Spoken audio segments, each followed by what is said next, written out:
that is why today I'm calling on the government to negotiate this year a brand new deal with the EU.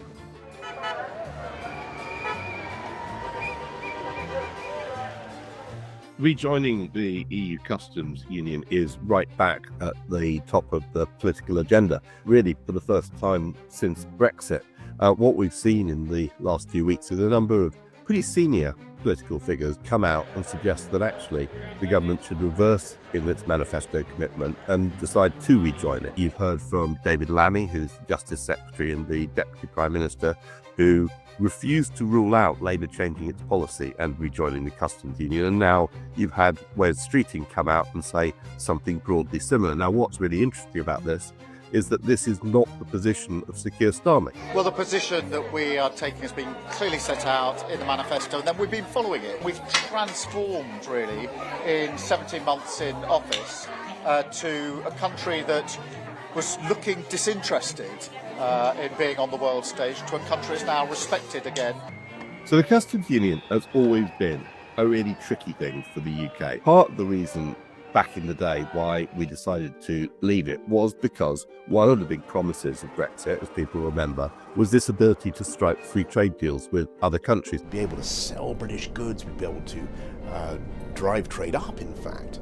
If you are part of the European Union's customs union, you can't strike free trade deals with other countries. Your trade policy is effectively dictated by Brussels. Since Brexit, you have seen that the UK has struck trade deals which the European Union don't have, most notably with India. Also, we have better trading relations with the US under Donald Trump. This now implements on car tariffs and aerospace our really important agreement, and so this is a very good day for both of our countries, a real sign of strength. When the public voted for Brexit now seems like ancient history, almost 10 years ago. The central argument was really around freedom of movement, whether we could control our borders. We want our passports back, we want our borders back, we want our country back. Politicians at the time said if we left the EU, it would end free movement of people. We will take back control of our borders.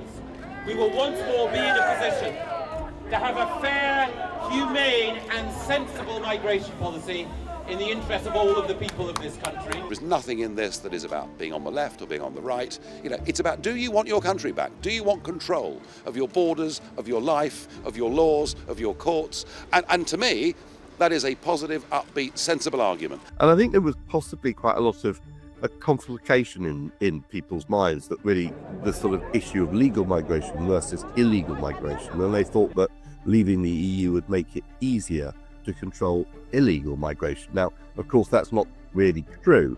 Part of the reason why people have changed their minds on Brexit is that they've seen what's happened to illegal migration over the last few years. So one of the principal reasons that people thought they were voting for Brexit in the first place has turned out not to be quite right. I think one of the big problems with Brexit is that some of the people that supported it or really advocated for it in the first place saw the UK pursuing a very different economic model, an economic model much more like that of the United States or even, say, Singapore, of a low tax, low regulation economy that was much more dynamic than perhaps the sort of European social model that you see as part of the European Union. And they saw Brexit as an opportunity to slash regulations, to change the tax system.